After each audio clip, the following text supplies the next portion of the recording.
Bonjour mes frères et mes sœurs. Croyez-vous au destin? Sommes-nous nés avec un destin précis, défini? Certains sont-ils nés pour souffrir, d'autres pour être heureux. Certains sont-ils nés pour être condamnés une fois pour toutes, alors que d'autres seraient sauvés une fois pour toutes. Dieu est-il juste? Ce sont des questions qu'on se pose, voyez-vous, car lorsqu'on regarde autour de soi, on voit des souffrances d'une part, et on voit d'autre part des gens qui semblent essentiellement heureux. Pourquoi certains sont-ils malades? Et sont-ils malades, je dirais, toute leur vie? En fin de compte, vraiment, Dieu sait-il d'avance ce qui va se passer en ce qui concerne chacun de nous? Un accident peut-il arriver, certes, mais certains sont-ils vraiment destinés à être victimes d'un accident? Voyez-vous, ce sont des questions qu'on se pose lorsqu'on regarde autour de soi. On oublie que Dieu nous a laissé, chacun, le libre arbitre. Dieu est juste, Dieu est fidèle, Dieu est toujours bon. Alors, puisque Dieu est juste, Dieu est bon, Dieu est fidèle, il ne peut pas d'avance savoir si nous allons arriver au but ou non. Autrement dit, il peut savoir s'il le veut, d'accord, mais il n'a pas décidé de savoir ce que nous allons nous-mêmes décider en ce qui concerne le choix que nous voulons faire. J'ai souvent parlé dans mes sermons du choix. Chacun, en ce bas monde, a la liberté de choisir. Et c'est là justement que beaucoup de gens errent. Ils ne se rendent pas compte que ce n'est pas le destin qui la guide. Ils sont les victimes, en quelque sorte, de bien ceux qui bénéficient de leur propre choix. Et oui, la vie est une question de choix. Dès le commencement, Dieu nous a donné les instructions nécessaires, et nous les avons encore, comment arriver au but. Alors, la question, croyez-vous au destin, ne tient pas debout. Je crois au destin dans ce sens que je suis né pour une raison spéciale, comme vous du reste, comme chaque être humain. Nous sommes nés pour arriver à un but suprême. Ce but suprême, c'est d'être un jour né dans le royaume de Dieu, dans la famille divine, en tant qu'être spirituel. Alors, dès ce moment-là, c'est une question de choix, comment y parvenir. Si nous voulons y parvenir par nos propres efforts, de par nos propres décisions, la réponse c'est que nous souffrirons. Et alors nous trouverons des excuses comme « Oh, c'était un accident. Oh, c'est ma destinée. » Non, ce n'est pas votre destinée. Votre destinée, c'est la vie éternelle dans le royaume de Dieu. Tout le reste, entre-temps, ça dépend du choix que vous avez fait. Et c'est là, justement, beaucoup de gens ne comprennent pas. Ils regardent autour d'eux, ils voient certains qui sont très talentueux, d'autres pas. Alors vous direz, voyez-vous, lui, il peut arriver à un résultat, moi, je ne peux pas. Eh bien, le Christ, notre Créateur, celui qui a donné sa vie pour nous donne la réponse. Notez ce qu'il dit dans Matthieu, chapitre 24, dans une parabole qui éclaircit en quelque sorte le sujet dont je traite ce matin, ou bien aujourd'hui. Matthieu 25, 14, le Christ a dit dans une parabole, il en sera de même, dit-il, comme d'un homme qui partant pour un voyage, appelle ses serviteurs et leur remet à chacun des talents. Ah, maintenant ça commence. Un reçoit 5, un autre reçoit 2, un autre reçoit un seul talent. Ah, Dieu est-il injuste? Non. Voyez-vous, ce n'est pas une question combien vous recevez de talents, c'est une question ce que vous faites de ces talents. Et c'est là justement le choix, voyez-vous. Dans cette parabole, vous n'avez qu'à lire le reste, vous verrez, c'est très facile. Dieu spécifie que chacun a reçu selon sa capacité. Verset 15. Matthieu 25, verset 15. Autrement dit, celui qui reçoit 5 talents, Dieu veut que cet homme-là ou bien cet individu produise l'équivalent de 5 talents, ou bien l'équivalent de 2 talents, celui qui reçoit 2 talents, et encore même l'équivalent d'un seul talent, celui qui reçoit un seul talent. Et c'est là justement où les gens voient injustice. Si vous examinez votre vie, vous avez des talents, ils peuvent être différents des talents des autres, et c'est normal, mais profitez-en, étudiez, faites vos efforts, des efforts, afin que vous puissiez mettre vos talents à ce point, afin d'arriver à un résultat. Faites-les valoir, ces talents. La plupart du temps, vous ne les faites pas valoir, vos talents. Vous vous comparez aux autres. Ça, ce n'est pas la façon d'arriver au but. Lorsque vous vous comparez aux autres, dès ce moment-là, vous voyez injustice. Plutôt que voir ce que vous auriez pu faire, ce que vous pouvez faire avec les talents que vous avez. Donc ça, c'est la base même.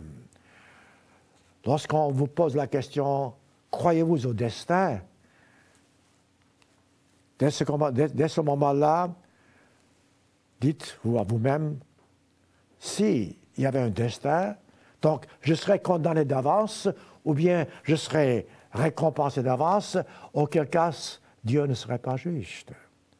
Mais direz-vous, la Bible ne parle pas de prédestination? Non, pas comme vous le pensez. Autrement dit, personne n'est prédestiné à vivre éternellement, personne n'est prédestiné à mourir éternellement. La différence entre les deux, c'est une question de choix. Et chaque individu, en ce monde, doit faire son propre choix. Prenons Deutéronome, chapitre 30. Comme vous savez, beaucoup de gens rejettent l'Ancien Testament, alors que l'Ancien Testament nous permet de mieux comprendre le but pour lequel nous sommes nés. Lorsque vous divisez la Bible en 2 parties, l'Ancien Testament et le Nouveau Testament, vous ne pouvez pas comprendre la bonté divine, la fidélité de Dieu, sa sagesse. Et vous commencez à voir de l'injustice. Le Dieu de l'Ancien Testament est le Dieu du Nouveau Testament. Les projets faits dans l'Ancien Testament sont les projets qui sont faits dans le Nouveau Testament. L'un explique l'autre. Alors, Dieu, dans l'Ancien Testament, lorsqu'il a choisi un peuple afin que ce peuple puisse faire le bon choix, et ce peuple n'a pas fait le bon choix, Dieu a choisi une nation, afin que cette nation prenne les bonnes décisions et arrive au confort que les gens souhaitent. Et Dieu a mis devant cette nation, devant nous aujourd'hui, la même chose, la façon d'y arriver, des règles, des lois, des commandements. Et voyez ce qu'il dit dans Deutéronome chapitre 30. Vraiment, on ne peut pas être plus clair. Voyez-vous, ne cherchez pas dans la Bible des points difficiles en disant que, voyez-vous, ça contredit quelque chose d'autre. Non, la Bible ne se contredit pas. Si Dieu déclare quelque chose dans Deutéronome, cette même chose se répète ailleurs. Et si la chose paraît un peu obscure à vos yeux, c'est que vous interprétez mal. Si Dieu dit, par exemple, que l'âme qui pêche, c'est celle qui mourra, ne cherchez pas dans la Bible des exceptions comme quoi l'âme peut être éternelle. Comprenez-vous? Alors, avec ça en tête, regardez voir, Deutéronome 30. Dieu a dit très clairement, « Je mets aujourd'hui devant vous, ou devant toi, la vie et la mort, le bien et le mal. » Voyez-vous, c'est clair. Dieu nous précise. Ce n'est pas une question de prédestination. Il dit, je te prescris, dit-il aujourd'hui, d'aimer l'Éternel, ton Dieu, de chercher ses voies, d'observer ses commandements, ses lois, ses ordonnances, afin que tu vives et que tu multiplies. Voyez-vous, voilà, ça c'est la base. Écoutez, vous ne pouvez pas trouver, vous ne devez pas chercher à trouver dans la Bible des passages qui contrediraient cette vérité élémentaire. Parce que cette vérité élémentaire est la base même de ce dont nous discutons aujourd'hui. le destin. Le destin dont vous parlez dépend d'ici, dépend du choix que vous faites. Et Dieu dit encore, médite-t-il si ton cœur, verset 17, Deutéronome 30, si ton cœur, dit-il, se détourne de moi, si tu n'obéis pas à mes commandements, si tu te prosternes devant d'autres dieux, dit-il, et tu les sers, dit-il, je vous déclare aujourd'hui, vous périrez. Voilà, voilà votre destin. Voilà si Dieu est juste et bon. Ce n'est pas une question d'être talentueux ou non, d'avoir une grande intelligence ou non. C'est une question d'obéissance à Dieu, de croyance, de croire en Dieu. Alors faites ce que Dieu dit. Avec le peu que vous ayez, faites de votre mieux pour faire valoir les talents que vous avez, quels qu'ils soient. Dès ce moment-là, vous êtes sur la bonne voie. Respectez les commandements de Dieu, respectez les lois, faites ce que Dieu vous dit, faites sa volonté. Dès ce moment-là, il n'y a pas, ce n'est pas une question de destin. Ce n'est pas une question, qu'est-ce que je dois faire? Vous, moi, qui que ce soit, nous devons respecter Dieu, ses commandements, avec la connaissance qu'il nous donne. Dès ce moment-là, nous ne verrons pas d'injustice dans le plan divin. Vous savez, il y a tellement de place dans la Bible. Par exemple, prenez Ésaïe 55, des versets où ce que je vous dis est extrêmement clair et nous permet de comprendre exactement ce que Dieu a en tête pour vous. Ésaïe, le grand prophète, qui nous a révélé à plusieurs reprises l'avenir sous l'inspiration divine, regardez ce qu'il écrit, entre autres. Ésaïe 55, un passage magnifique qui éclaircit justement le sujet dont nous parlons ici aujourd'hui. Ésaïe dit, chapitre 55, verset 6, « Cherchez l'Éternel pendant qu'il se trouve. » Chercher signifie quoi? Question de choix, vous devez choisir. Si vous ne cherchez pas Dieu, vous ne trouverez pas Dieu. Le Christ a dit, demandez, on vous donnera. Si vous ne demandez pas, vous ne recevez pas. Voyez-vous, question de choix. Dès ce moment-là, ne dites pas, croyez-vous au destin. Si je ne cherche pas Dieu, je ne peux pas le trouver. Alors, je reviens à Ésaïe chapitre 55, invoquez-le tandis qu'il est prêt. Autrement dit, à chaque circonstance, cherchez Dieu, invoquez-le, demandez-lui. Dieu vous répondra si vous lui demandez dans une bonne attitude, humblement, avec le cœur net, autrement dit, avec un cœur pur. Ensuite, il dit, car dit-il, Dieu va vous aider. Il dit, ces voix ne sont pas, dit-il, nos voix. Versets 6, 7, 8, 9. Et dit-il, autrement dit, la sagesse divine dépasse la nôtre. Les pensées de Dieu dépassent les nôtres. Autrement dit, lorsque vous cherchez Dieu, cherchez-le comme c'est marqué dans la Bible. Et aujourd'hui, avec ce sermon que je vous fais, je facilite votre tâche. La façon de chercher Dieu, c'est d'étudier dans la Bible et voir ce qu'il veut que nous fassions. C'est tout. Dès ce moment-là, il n'y a pas d'injustice en Dieu. Il n'y a pas d'injustice dans votre vie à comparer avec celle de quelqu'un d'autre qui, sensiblement, semble être très, très béni, alors que peut-être vous ne l'êtes pas. Ailleurs dans la Bible, à plusieurs reprises à nouveau, Dieu révèle une vérité qui est élémentaire. Laissez-moi, par exemple, vous montrer, entre autres, Deutéronome, chapitre 4. Deutéronome, chapitre 4. Je vous dis, il y a tellement de versets que je ne sais pas où commencer, mais vous en trouverez, en cherchant peut-être dans une concordance, ces passages dont je vous parle. Regardez ce que Dieu dit à plusieurs reprises, dont l'une se trouve dans Deutéronome chapitre 4, verset 29. « Sache donc, dit-il, en ce jour, et retiens dans ton cœur que l'Éternel Dieu, et qui est dans les cieux, qui est en bas sur la terre, et qu'il n'y a pas d'autre Dieu. » Ensuite, il dit, si tu cherches Dieu de tout ton cœur, tu le trouveras.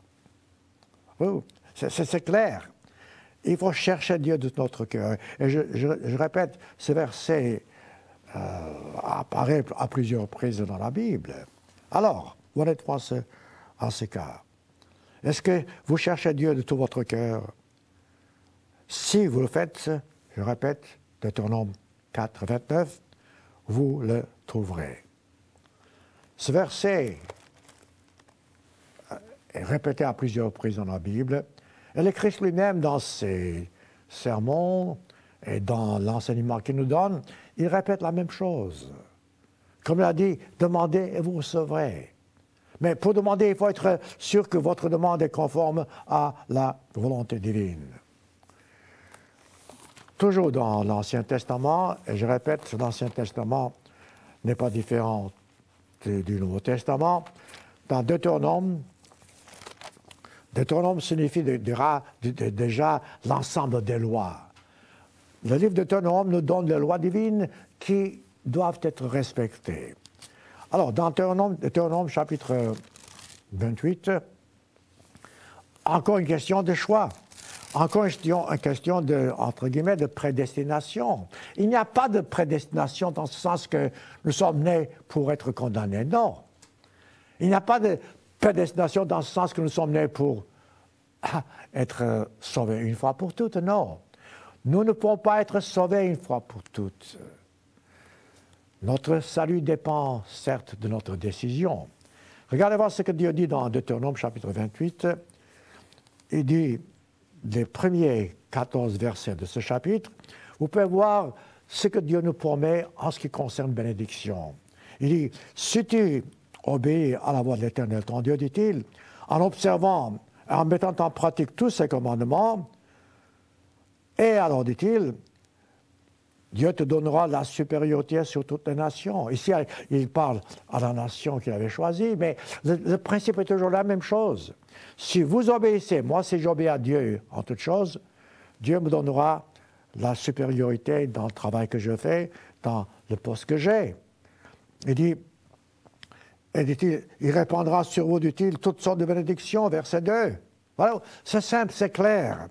Ensuite, vous n'avez qu'à lire les précisions que Dieu donne. Il dit, tu seras béni, dit-il, dans ton champ, tu seras béni, dit-il, dans ta maison. Tu seras béni lorsque tu voyages, je paraphrase, et tu seras béni, dit-il, dans tout ce que tu fais. Et tu seras béni à ton arrivée, verset, par exemple, 6, et tu seras béni à ton départ. Ensuite, l'Éternel te donnera, dit-il, la bénédiction dans toutes choses, verset 7, 8, 9. Tu seras pour l'Éternel, dit-il, un peuple saint, ou bien un individu saint, ainsi de suite. Alors, voyez-vous, lisez ces 14 premiers versets de Deutéronome, chapitre 28. Voilà votre destin. Si vous faites votre part, votre destin, c'est que vous serez béni. Par contre, à partir du verset 15, regardez voir le contraire. Mais, dit-il, si tu n'obéis pas à la voix de l'Éternel ton Dieu, si tu n'observes pas ses commandements et ses lois, etc., voici toutes les malédictions qui viendront sur toi. Voilà le destin dont vous parlez. Ça dépend de nous, de ce que nous faisons. Parfois, il est difficile de comprendre pourquoi une chose arrive. Certes, un accident peut arriver, mais cet accident ne doit pas changer le cours que vous avez pris dans votre vie. Car Dieu vous protégera, quel que soit, mettons, l'accident qui vous arrive. Et plus vous êtes proche de Dieu, moins les accidents vous arriveront. Je vous dis, c'est ça. Les gens ne peuvent pas comprendre ça. Si vous êtes proche de Dieu, vous aurez une double bénédiction. Ensuite, Dieu dit dans le reste de Deutéronome, à partir du verset 15, incroyables les malédictions que nous aurons. En lisant, vous pouvez voir ce qui se passe aujourd'hui. Vous pouvez voir les maladies, les accidents, les guerres, les souffrances. Et encore ce qui est devant nous, qui est encore pire, car les choses iront de mal en pis, non pas parce que Dieu veut que nous souffrions, les choses iront de mal en pis parce que les gens se sont détournés de Dieu. parce qu'ils ont fait le mauvais choix, parce qu'ils n'ont pas cherché Dieu, mais ils vont après d'autres dieux, des dieux d'après leur propre choix, parce qu'ils voient injustice avec Dieu et commencent à agir à leur tête, à leur guise. Le résultat, vous n'avez qu'à regarder autour de vous.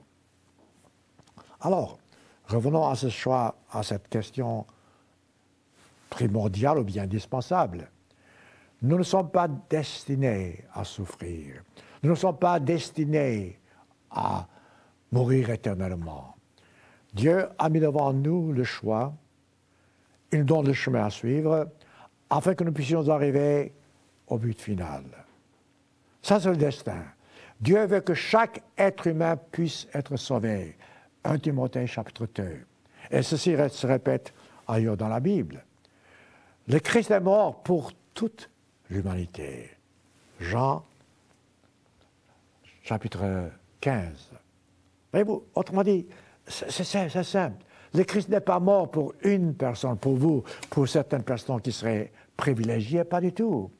Le Christ est mort pour le criminel aussi bien que pour le bon, ou pour le mauvais. Mais notre destinée dépend, en quelque sorte, du choix que nous faisons, du chemin que nous suivons. Commencez-vous à comprendre? C'est un sujet extrêmement important, car chaque jour, je répète, examinez votre vie. Examinez ce qui se passe autour de vous. Examinez ce qui se passe en ce qui concerne vous. Vous verrez que du choix que vous faites, du chemin que vous prenez, des décisions que vous prenez, vous décidez en quelque sorte votre journée. Et c'est vrai. Et c'est ça, on ne se rend pas compte que vraiment, c'est nous qui choisissons notre, entre guillemets, destinée. Chaque jour, votre journée dépend justement des décisions que vous prenez, du chemin que vous suivez. Et vous êtes parfaitement libre. Ça c'est encore, voyez-vous, une bénédiction divine. Dieu ne nous impose pas sa volonté. Nous sommes tous libres de choisir à n'importe quel moment ce que nous voulons. Avec la compréhension que ça peut être catastrophe, ou bien ça peut être une bénédiction. Voyez-vous, à ce moment-ci, je peux dire, non, je ne crois plus en Dieu. Dieu ne va pas me punir pour soi. Dieu ne va pas me punir parce que je dis que je ne crois plus en Dieu. Je peux prendre le mauvais chemin. Dieu ne va pas m'arrêter parce que j'ai le libre choix. Par contre, si je dis non, je vais rester proche de Dieu, je vais faire ce qu'il dit, alors j'aurai sa bénédiction, j'aurai l'aide qu'il me donnera afin que je puisse mieux avancer. Mes frères et mes sœurs, une fois que vous comprenez cette vérité élémentaire, vous comprendrez ce que c'est que la prédestination, ou bien ce que c'est que le choix dont on parle, ce que c'est que la liberté dont les gens parlent. Regardez cette nation dont je vous parlais, Israël. Dans l'Ancien Testament, Dieu a choisi ce peuple d'Israël, a donné à ce peuple d'Israël toutes les promesses, a fait toutes les promesses afin que ce peuple soit heureux. Comme vous avez dit dans Deutéronome 28, il a dit, tu auras la supériorité sur toutes les autres nations, tu seras béni par-dessus tout. Le peuple n'a pas obéi. Du moins pas en permanence. Au commencement, ils ont dit, nous le ferons, et après quelque temps déjà, ils se sont détournés de Dieu. Alors, ils ont souffert. Prenez 1 Samuel, par exemple, verset 8, que je cite souvent, parce que c'est la base même, voyez-vous, lorsque vous voyez les nations souffrir, ne dites pas où est Dieu. Ne vous dites pas pourquoi Dieu nous laisse-t-il souffrir. Cette question est sur les lèvres de beaucoup de gens. Pourquoi est-ce que je souffre? Bon, je sais que Dieu sait ce qui se passe. Parfois, il nous laisse souffrir, mais le fait est que la plupart du temps, nous souffrons parce que nous avons pris le mauvais chemin. Dans 1 Samuel chapitre 8, Dieu précise justement ce qui va se passer parce que le peuple demandait à Samuel en disant « Donne-nous un roi comme les autres nations ont un roi sur leur tête. » Voyez-vous, Dieu était le roi à ce peuple, Israël. Et pourtant, ils ont rejeté Dieu. Ils voulaient être comme les autres nations. Ils voulaient avoir un roi humain sur leur tête, à leur tête. Alors, qu'est-ce qui se passe? Dieu a dit à Samuel, écoute, ce qu'ils te demandent, ça, c'est leur nature, cette nature charnelle, dis-leur qu'ils vont souffrir. Et Dieu, on n'avait qu'à lire encore 1 Samuel 8, Dieu mentionne toutes les souffrances que les gens auront s'ils agissent à leur tête. Vous voyez, il dit, tu seras malheureux, tu perdras tout, tu seras esclave, tes chefs prendront, je paraphrase, avantage de toi, etc. Et lorsque Samuel a dit à ce peuple, tous ces malheurs, qu'est-ce que vous pensez que le peuple a dit? Quel a été le choix que le peuple a fait? Eh bien, 1 Samuel chapitre 8, verset 18, Samuel ajoute, « Et alors, dit-il, vous crierez contre votre roi que vous aurez choisi, et, dit-il, qu'est-ce qui va se passer? L'Éternel ne vous exercera point. » Vous savez, c'est formidable. Si quelqu'un vous dit, écoute, si tu fais cela, tu seras privé de la bénédiction divine, c'est important, c'est fort. Je ne veux pas être privé de la bénédiction divine, car c'est le seul salut que nous avons tous. Dès que je me sépare de Dieu, c'est fini. Donc, quelles que soient les circonstances, tenez-vous proche de Dieu. Ici, Samuel a dit au peuple, donc si vous vous détournez de lui, Dieu ne sera plus avec vous. Alors, écoutez, soyons honnêtes, n'importe quelle personne, à moins qu'il soit imbécile, qui comprend ça, vous dira non, dans ce cas-là, je reste fidèle à Dieu. Mais le peuple n'a pas choisi ceci. Le peuple refusa, verset 19, le peuple refusa donc d'obéir, d'écouter la voix de Samuel. Non, disent-ils, ou dit-il, il y aura un roi sur nous. Nous aussi, nous serons comme les autres nations. Notre roi nous gouvernera. Voilà le choix. Et ensuite, pourquoi s'étonner si aujourd'hui, regardez voir, les nations souffrent? Chaque nation a pris cette mauvaise décision. Et voilà pourquoi aujourd'hui nous sommes malheureux de par le monde. Voilà la raison des souffrances humaines. Toujours dans l'Exode, pour vous donner des exemples, parce que là, il y a des exemples frappants. Moïse était le serviteur de Dieu. Moïse a conduit le peuple israélite hors d'Égypte parce que le peuple criait à Dieu en disant « Écoute Dieu, aide-nous, nous souffrons ici ». Dieu a exaucé les prières du peuple. Là encore, une autre vérité élémentaire. Si vous vous tournez vers Dieu dans vos souffrances, et si vous ouvrez votre cœur honnêtement devant Dieu, et vous êtes vraiment disposé à faire sa volonté, Dieu vous exaucera, vous serez béni. Je sais que c'est difficile parfois parce que, parfois, surtout lors d'une maladie, on se demande où est Dieu. Pourquoi est-ce que je souffre autant que ça? Je sais, c'est difficile. Mais là encore, faites confiance à Dieu. Laissez-le agir. Tôt ou tard, vous comprendrez la raison pour laquelle peut-être certaines choses vous arrivent, mais avec toutes les souffrances que vous puissiez endurer, il y aura une bénédiction fantastique. Vous récolterez des bénédictions peut-être que vous n'auriez pas pu récolter autrement. Mes frères et mes sœurs, je ne parle pas à la légère. Ce que je vous dis, je ressens moi-même dans mon cœur, je peux souffrir comme vous, comme n'importe qui, c'est que chacun de nous, qui que nous soyons, chacun de nous doit prendre sa propre décision. Je parlais de Moïse.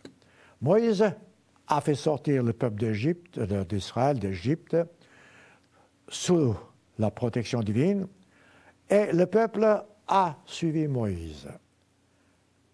Et Moïse a dit au peuple exactement ce que Dieu voulait que le peuple fasse.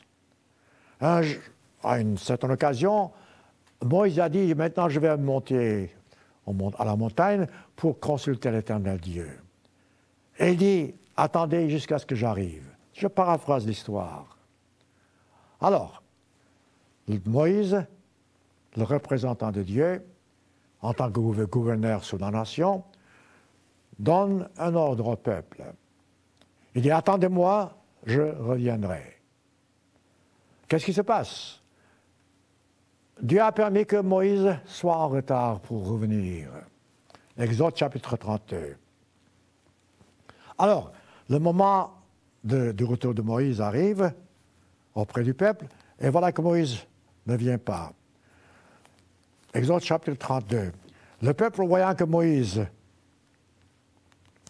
tardait de descendre la montagne, s'assembla et dit à Aaron, qui était donc le frère de Moïse, en charge à ce moment-là, et lui dit, allons, regardez voir, c'est incroyable comment tout d'un coup il se détourne, ce peuple. Il dit, voyons, dit-il, nous ne savons pas ce qui s'est passé de Moïse.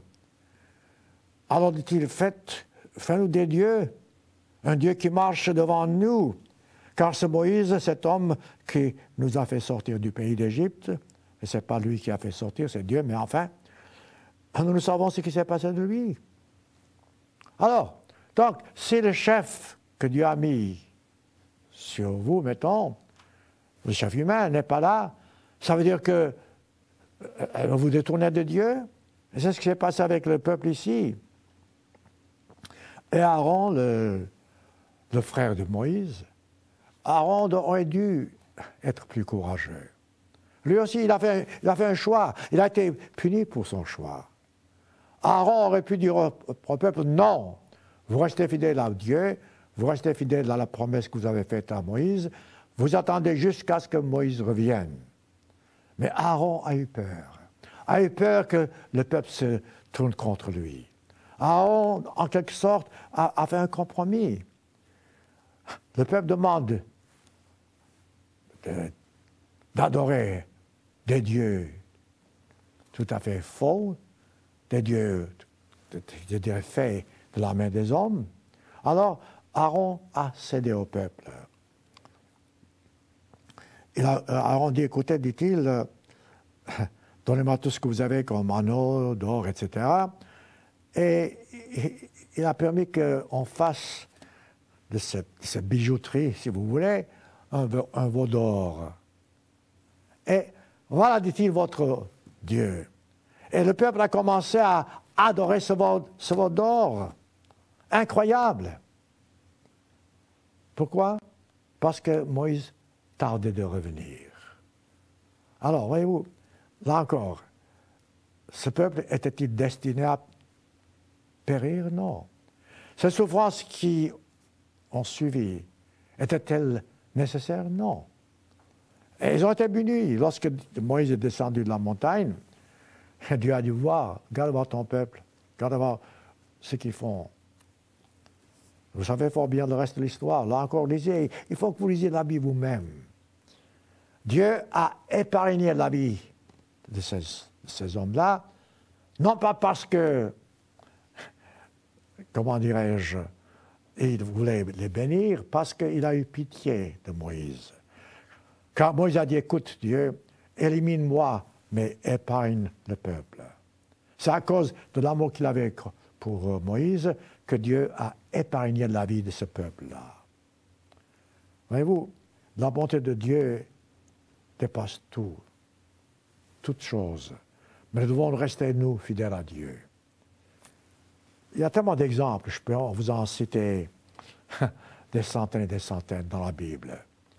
Mais prenons un autre, pas exemple, mais les résultats. Car chaque chose dans cette vie est une question de cause à effet.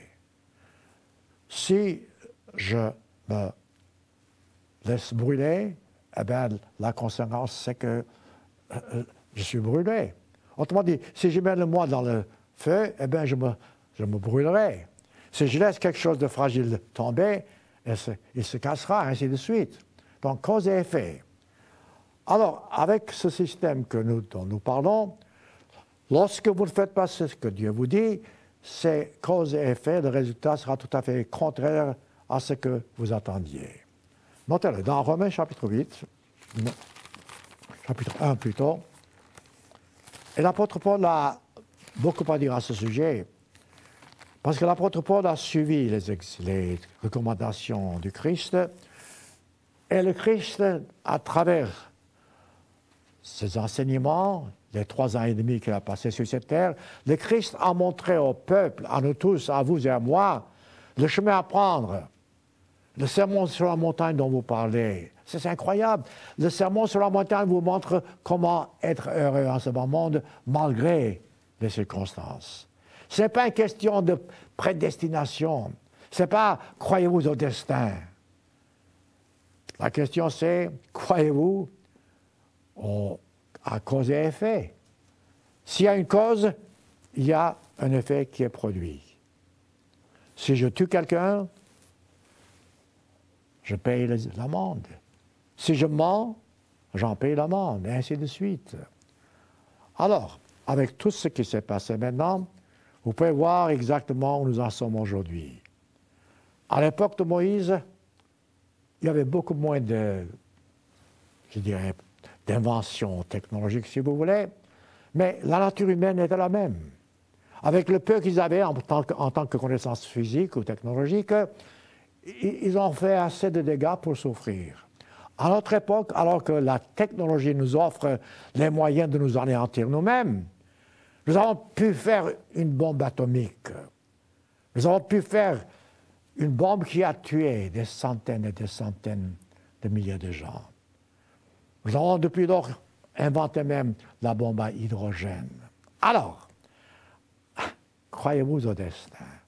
Écoutez, vous avez d'une part la bombe atomique dans votre main, et vous dites, croyez-vous au destin. Si vous faites exploser cette bombe, ne me parlez pas de destin. C'est ce que les hommes font avec ce qu'ils ont. Et aujourd'hui, nous sommes arrivés à un point où beaucoup de gens doutent de Dieu parce qu'ils ne se rendent pas compte qu'eux, ils n'ont pas voulu mettre Dieu avant toute personne, avant toute chose. Ils veulent avoir d'autres dieux.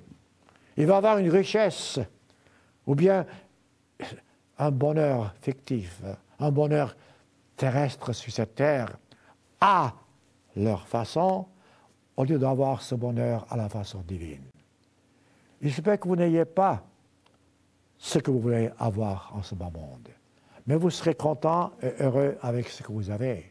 Par contre, vous pouvez avoir beaucoup de bénédictions physiques en ce bas monde et être très malheureux. Vous savez ce que j'entends? Vous n'avez qu'à regarder autour de vous. Ceux qui sont vraiment riches ne sont pas particulièrement heureux.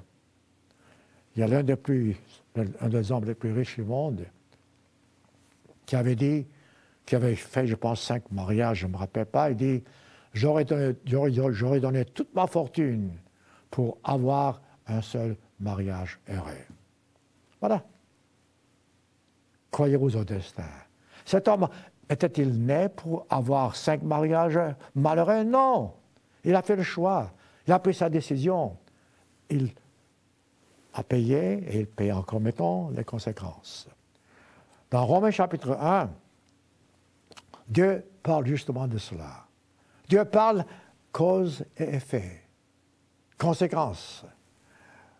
Romains 1, chapitre verset 18, « La colère de Dieu se révèle du ciel contre toute impiété et injustice des hommes qui retiennent injustement la vérité captive. » Écoutez, mes frères et mes sœurs, Dieu ne nous a pas caché la vérité.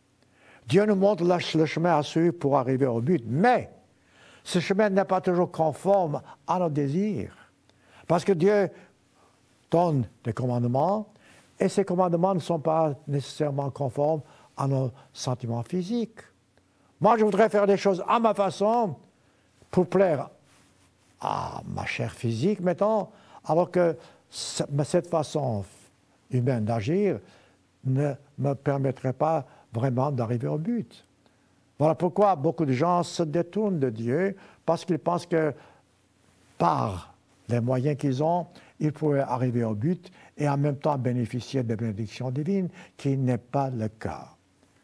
Romains, chapitre 1, verset 8. Donc les gens retiennent la vérité captive. Écoutez, soyons francs. Cherchez-vous la vérité? Prenez la Bible, lisez-la. Et mettez en pratique tous les commandements que Dieu vous donne. Ne dites pas, je ne suis pas d'accord avec ce commandement. Ne dites pas, ce commandement n'est plus valable aujourd'hui. Non, ce sont des raisonnements humains. La parole de Dieu est éternelle. Si Dieu vous dit aujourd'hui, tu ne mentiras pas, ce commandement est valable comme c'était valable par le passé, comme ce sera valable à l'avenir. Si Dieu nous dit, et il le dit, tu ne convoiteras point, alors ne convoitez pas, ce n'est pas une question de dire, ça c'est l'Ancien Testament, pas du tout. Parce que si vous convoitez, vous aurez les conséquences. Question de choix, question de décision. Aujourd'hui, la plus grande partie de la publicité est centrée et fixée sur la convoitise. Les gens achètent par convoitise. Les gens achètent parce que la publicité les pousse à acheter quelque chose dont ils n'ont pas nécessairement besoin. Les gens n'achètent pas ce dont ils ont besoin, mais ce qu'ils voient, ce qu'ils envient. Enfin, continuons avec notre Romains chapitre 1, verset 18. Ensuite, verset 19. Que Dieu est manifeste est-il pour eux? Dieu a fait connaître donc cette vérité. En effet, dit-il, verset 20, les perfections de Dieu, la puissance éternelle, sa divinité, se voient comme à l'œil nu. Et c'est vrai. Regardez autour de vous. Regardez les merveilleux, je dirais, le travail, le merveilleux.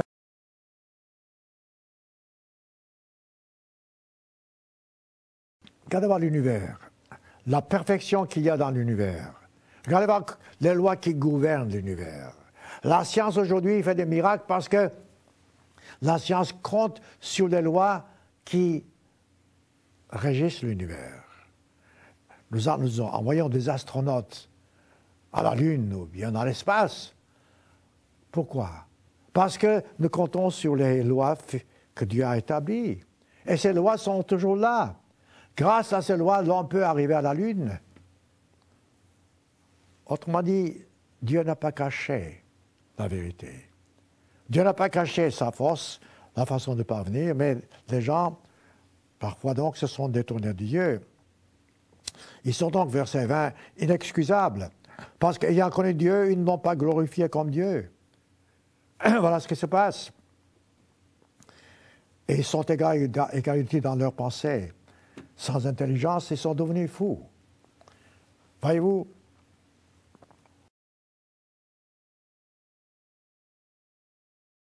lorsque les choses vont mal, lorsque les choses ne sont pas comme elles devraient être, cherchez la raison pour laquelle les choses vont mal. Cherchez la raison pour laquelle vous n'êtes pas béni. Ne blâmez pas les autres, ne blâmez pas les circonstances, non. Cherchez dans votre cœur, honnêtement, pour savoir où vous en êtes.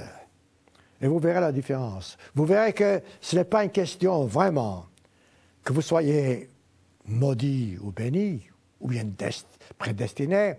C'est une question du choix que vous avez fait, de la décision que vous avez prise. C'est une question du chemin que vous avez pris, voyez-vous. Là, alors, ça dépend de vous. Ou bien vous changez de chemin, ou alors vous continuez à souffrir et vous aurez toujours toutes sortes d'excuses dans votre tête pour vous excuser, pour vous dire, voilà, je ne suis pas coupable.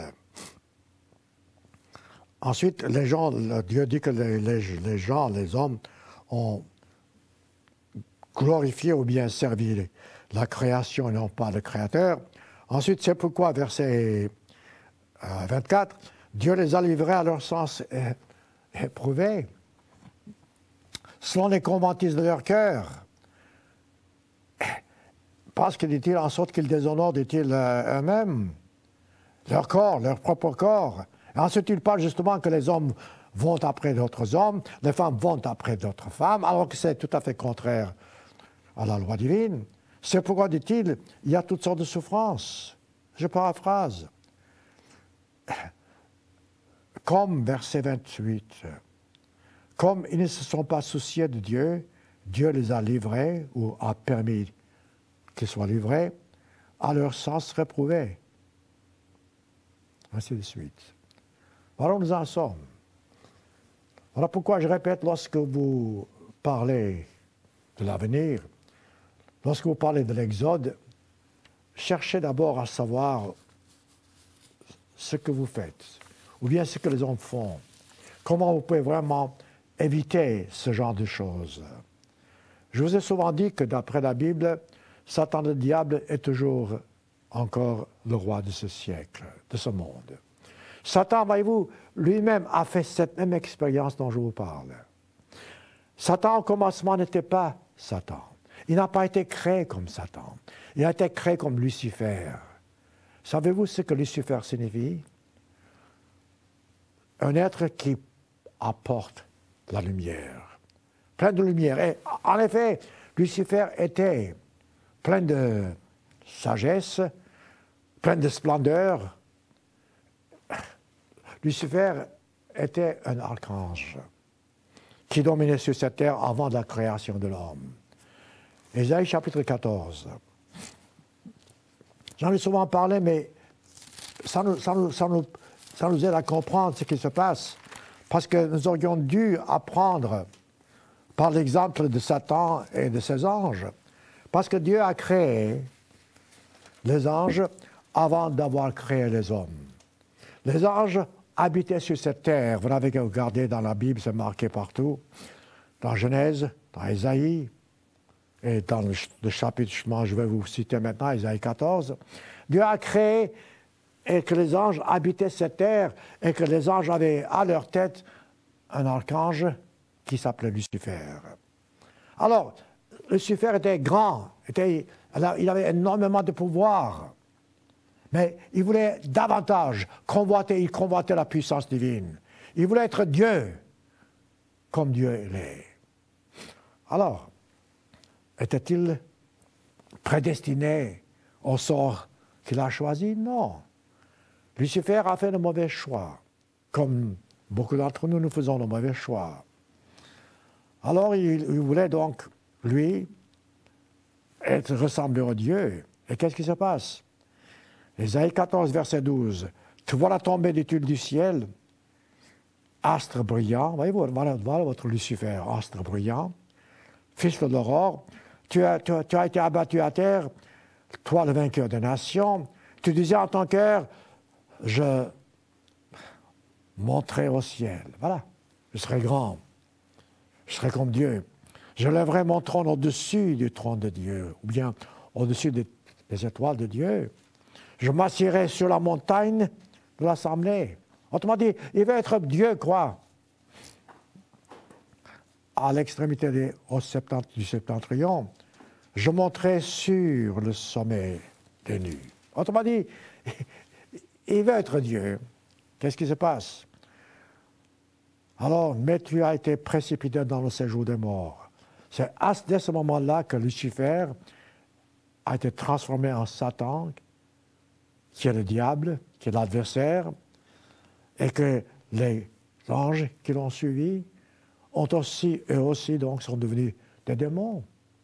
Voilà la différence entre un ange et un démon, entre Lucifer et Satan le diable. Enfin, vous n'avez que, là encore, je répète, vous n'avez qu'à lire le reste, vous verrez ce qui s'est passé. Ce Lucifer, devenu Satan, est encore le roi sur cette terre parce que Dieu le lui a permis. Dieu a décidé afin que Satan, ou le diable, si vous voulez, reste le gouverneur de ce monde, de cette terre, jusqu'à ce que le Christ revienne lors de son deuxième avènement. Et nous sommes tout près de l'avènement du Christ. Nous sommes tout près de l'âge, de l'époque où le Christ reviendra en tant que roi des rois et seigneur des seigneurs. Je répète, et je répéterai, mes frères et mes sœurs, ne vous laissez pas décourager par les événements. Ce qui se passe aujourd'hui nous montre justement que nous sommes tout près. Le retour du Christ, je ne peux pas vous dire exactement quand, mais est tout proche. Alors, ayez les yeux sur le but. Car lorsque le Christ reviendra, Satan, le diable, cessera d'être le roi sur cette terre. 2 Corinthiens 4, chapitre 4, verset 4. Satan est toujours le Dieu de ce siècle. Mais Satan cessera de l'être lorsque le Christ reviendra.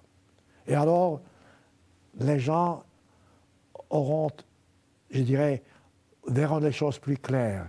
Parce qu'il n'y aura pas de division dans la croyance, le christianisme, si vous voulez, ou les autres religions, comme c'est le cas aujourd'hui, parce que Satan ne sera plus sur cette terre pour confondre la compréhension des gens. Alors, nous parlons de destin. Non, je ne crois pas au destin comme le monde croit au destin. Mais je crois à cause et à effet. À travers la Bible, c'est ce que nous voyons. Par les exemples que je vous ai donnés, y compris Lucifer, cause et effet.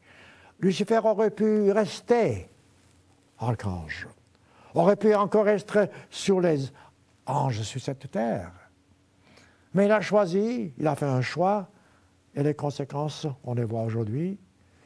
De même avec les hommes, de même avec la Première Nation, de même avec vous aujourd'hui.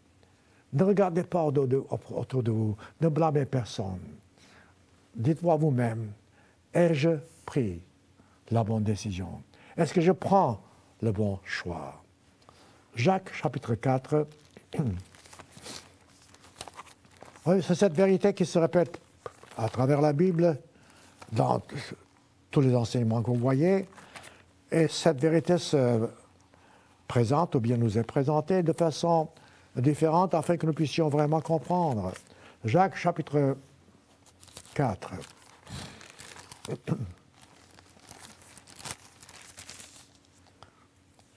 Verset... Oui. Alors, prenons d'abord verset 6, je pense. Oui.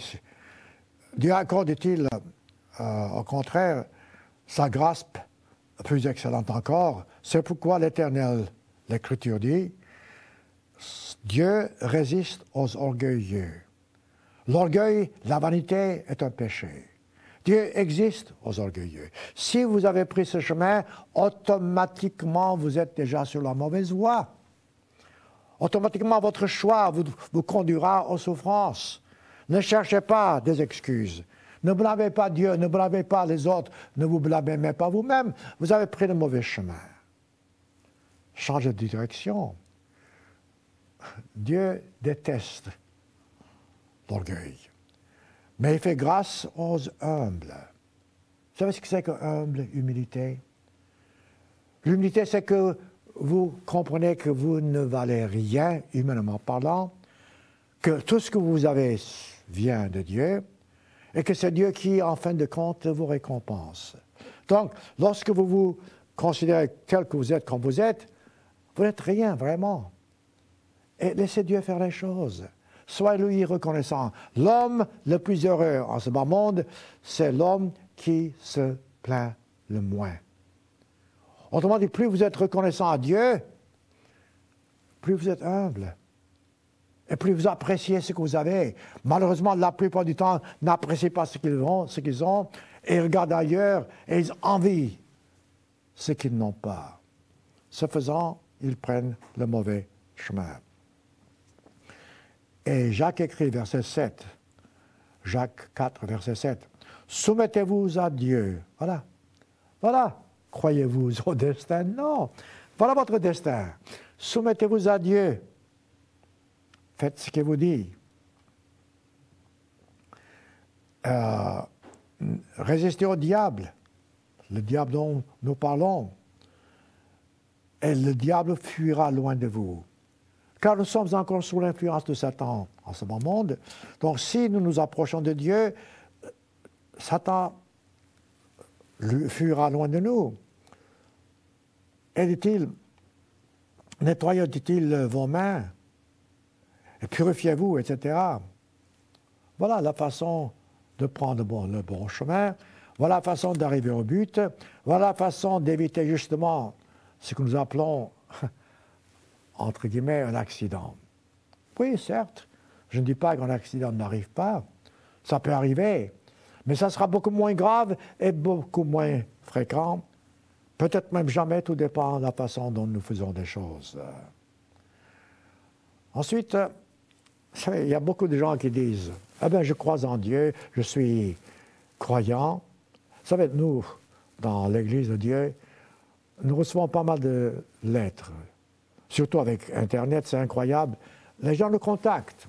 Et certains d'entre eux apprécient le message que nous avons sur Internet et tout ça. D'autres moins. Mais de toute façon, une chose est certaine, les gens veulent comprendre. Eh bien, si vous voulez comprendre, nous sommes heureux de vous aider, mais si vous voulez comprendre, faites la volonté de Dieu. Ne blâmez pas quelqu'un d'autre pour vos malheurs. Ne blâmez pas les circonstances pour vos malheurs. Certes, les circonstances peuvent être contre vous, je sais, mais là encore, vous changez les circonstances en changeant la direction que vous avez prise dans votre vie. Donc, dans ces lettres que nous recevons, souvent les gens cherchent Dieu en disant « Comment est-ce que je peux trouver Dieu ?» Voyez-vous, ce sermon aujourd'hui que je fais montre en partie comment trouver Dieu. Comme il a dit, si vous cherchez l'Éternel de tout votre cœur, vous le trouverez. Mais avez-vous entendu ce que j'ai dit? Ce que la Bible dit, de tout votre cœur. Non pas moitié-moitié. Avec Dieu, c'est tout ou rien. Je ne peux pas croire en Dieu en partie et faire le reste à ma façon. Je dois agir toujours à la façon divine, qui ne sera pas facile humainement parlant, car la façon divine n'est pas toujours facile en ce qui concerne mes sentiments humains. Vos sentiments humains, la même chose. Voilà la distance. Voilà ce que nous appelons destin, en quelque sorte, en disant Dieu n'est pas juste. Dieu a le même plan pour chaque être humain. Dieu ne fait pas exception de personne. Dieu a donné à chaque être humain les talents nécessaires selon sa capacité à lui. Lorsque vous mettez à profit ou bien faire valoir vos talents, vous arriverez au but. Au cas contraire, ce sont les souffrances, les accidents, ou tout ce que vous voulez. Ce principe, mes frères et mes sœurs, est valable dans tout ce que vous faites.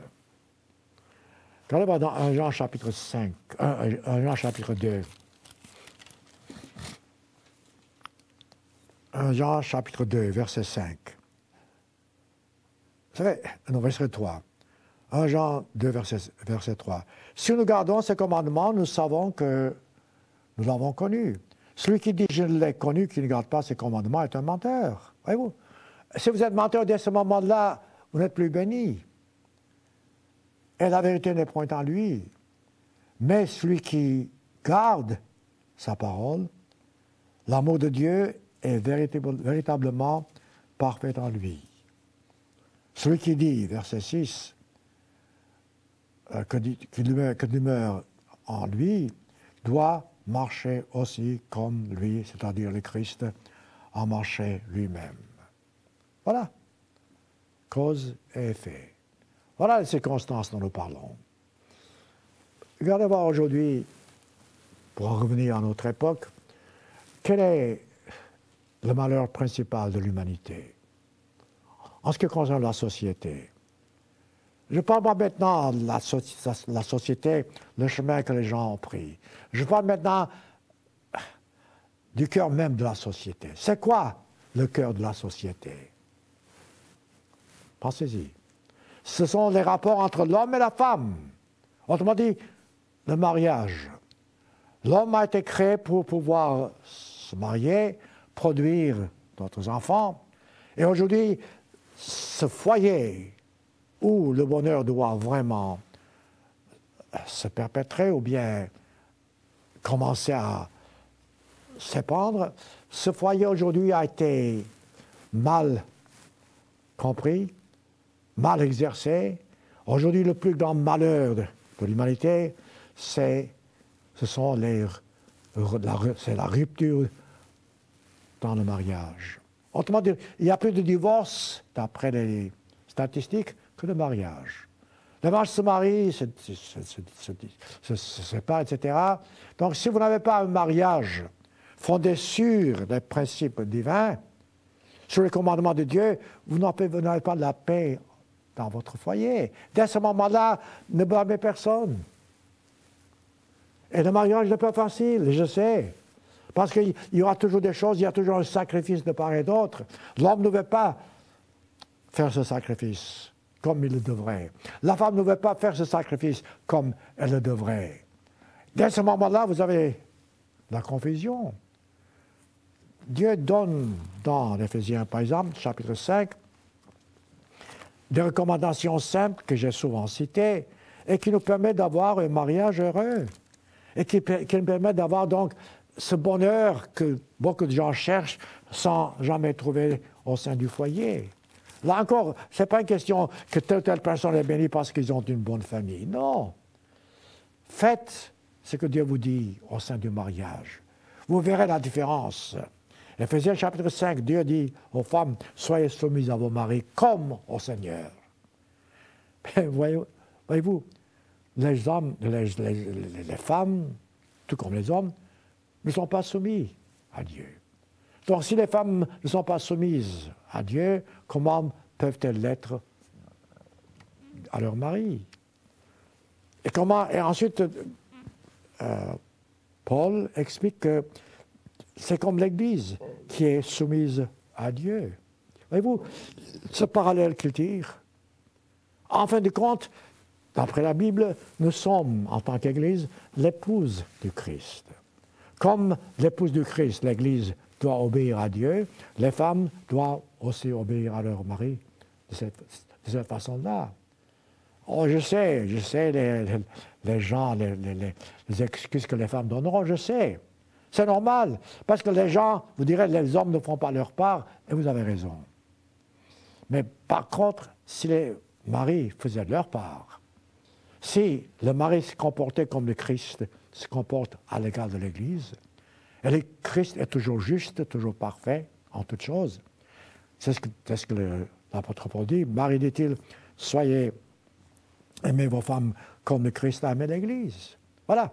Donc, si les deux parties faisaient leur part, cette calamité, cette catastrophe, cette tragédie qui est le divorce, mettons, n'arriverait pas au sein de la société.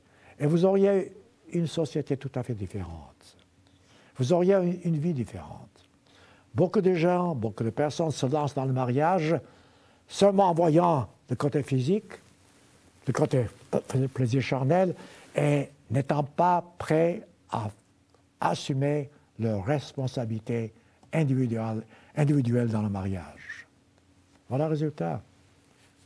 Alors, la question, croyez-vous au destin? Croyez-vous à un mariage heureux juste parce que vous êtes béni? Non, je n'y crois pas. Un mariage heureux, c'est un mariage cultivé. Il faut y travailler. Il faut y travailler de deux côtés. Et ce n'est pas facile. Comme dans toute chose dans la vie, il faut travailler dur. Dieu nous donne le choix. Dieu nous donne le pouvoir. Mais nous devons nous exercer ce pouvoir. Comme je vous ai montré dans Samuel, Dieu a dit les gens ce qui va se passer, les gens ont dit non, nous voulons être comme les autres. Donc, si votre vie n'est pas telle que vous voudriez qu'elle fût, je dirais une chose, examinez-vous vous-même. Regardez voir si vraiment vous êtes honnête avec Dieu, si vraiment vous faites ce qu'il vous dit, si vraiment vous respectez ses commandements dans votre vie privée, que ce soit au mariage, dans le travail que vous faites, ou quoi que ce soit. Je vous ai dit il y a quelques instants que le péché peut-être le plus grave, si je peux le dire, c'est le manque de reconnaissance envers Dieu. Eh oui, si vous êtes reconnaissant à Dieu, vous ne pouvez pas vous plaindre. Car vous verrez que dans tout ce que vous faites, Dieu sera avec vous. Oh, vous savez, certaines personnes qui souffrent, ils disent, mais alors, pourquoi est-ce que je souffre? Pourquoi ceci arrive à moi? Je ne sais pas quoi. Le fait est, n'est-ce pas, que plutôt demander pourquoi, mettez-vous à genoux devant Dieu et demandez à Dieu, Dieu, que veux-tu que je fasse? Comme l'apôtre Paul, que veux-tu que je fasse? Dieu vous montrera et vous verrez. Car même dans les souffrances, mes frères et mes sœurs, vous pouvez trouver une bénédiction. Jacques chapitre 1, verset 2. Voyez-vous, je vous ai dit il y a quelques instants que la Bible nous montre le chemin. Que la Bible représente la parole divine. Que nous devons toujours croire à Dieu. Regardez voir. Est-ce que vous pouvez dire vraiment que vous croyez au verset que maintenant je vais vous citer? Quelle que soit la circonstance dans votre vie, quelle que soit votre vie, quelle que soit, je dirais, votre santé même, regardez ce que Jacques écrit. Jacques 1, verset 2. Mes frères, regardez comme un sujet de joie complète. Waouh, c'est incroyable. De joie complète. Les diverses épreuves auxquelles vous pouvez être exposés. À condition que vous cherchez Dieu de tout votre cœur, de toute votre âme, de toutes vos pensées. Si vous cherchez Dieu de cette façon-là, vous trouverez. Alors, si c'est le cas, voyez-vous, n'importe quelle souffrance par laquelle vous passez, ça sera une bénédiction pour vous. Ça sera, dit-il, car l'épreuve de la patience, car, dit-il, la souffrance vous mettra sur la voie de la foi. Et qui produit la patience? Il faut que, dit la patience, verset 4, accomplisse parfaitement son œuvre, afin que vous soyez parfaits et accomplis sans faillir en rien. C'est une promesse absolue qui vous garantit, entre guillemets, votre destinée, qui vous garantit la promesse divine comme quoi vous arriverez au but. Vous savez, il y a tellement de choses que je pourrais encore vous dire à ce sujet. Mais laissez-moi terminer avec un autre verset, parce que c'est la base même. Dans Matthieu chapitre 10, où le Christ nous montre le chemin à suivre, le Christ nous montre exactement ce que nous devrions faire pour pouvoir arriver au but. Ce que nous devions faire pour pouvoir comprendre comment vraiment nous approcher de Dieu et faire vraiment sa volonté. Parce que la plupart du temps, nous ne nous rendons pas compte, mais nos souffrances, c'est nous qui les causons. Les souffrances, c'est à cause de la voie que nous avons prise. Même si nous ne sommes pas nécessairement conscients, le fait est que, voyez-vous, nous devions quand même faire de sorte afin que nous puissions arriver au but pour lequel nous avons été créés. Chapitre 10, Matthieu 10, le Christ dit au verset 14, « Ne croyez pas que je sois venu apporter la paix sur cette terre, mais l'épée. » Ça veut dire quoi ça? Autrement dit, si vous suivez le chemin de Dieu, le chemin que le Christ a mis devant nous, vous aurez des gens qui vous persécuteront. Mais dit-il, cette division, c'est seulement temporaire. Verset 37, et ça c'est la clé. Quelle que soit votre vie, quel que vous soyez célibataire ou marié, que vous soyez important ou moins important, que vous soyez grand ou petit, humainement parlant, voilà ce que le Christ dit. Matthieu 10, verset 37. « Celui qui aime son père ou sa mère plus que moi n'est pas digne de moi. » Question de choix. Question de décision. Celui qui aime son fils ou sa fille plus que moi n'est pas digne de moi. Celui qui ne prend pas sa croix, autrement dit ses souffrances, et ne me suit pas n'est pas digne de moi. Celui qui observera sa vie la perdra, enfin qui conservera, je m'excuse, la vie, la perdra. Celui qui perdra sa vie à cause de moi, voyez-vous, la condition, à cause de lui, la retrouvera. En fin de compte, pour terminer, laissez-moi vous dire une fois encore, Dieu est juste, Dieu est fidèle, Dieu aime tout le monde, Dieu veut que nous soyons tous sauvés. Ça, c'est votre destinée. J'y crois à ça, vous devriez y croire aussi. Mais le destin aveugle, non, ce n'est pas biblique. Car Dieu, le Créateur suprême, a un but sur cette terre, et vous et moi, en tant qu'êtres humains, nous nous dirigeons vers ce but à condition que nous fassions toujours sa volonté. Ça ne sera pas toujours facile, mais ça sera toujours la meilleure façon d'arriver au but.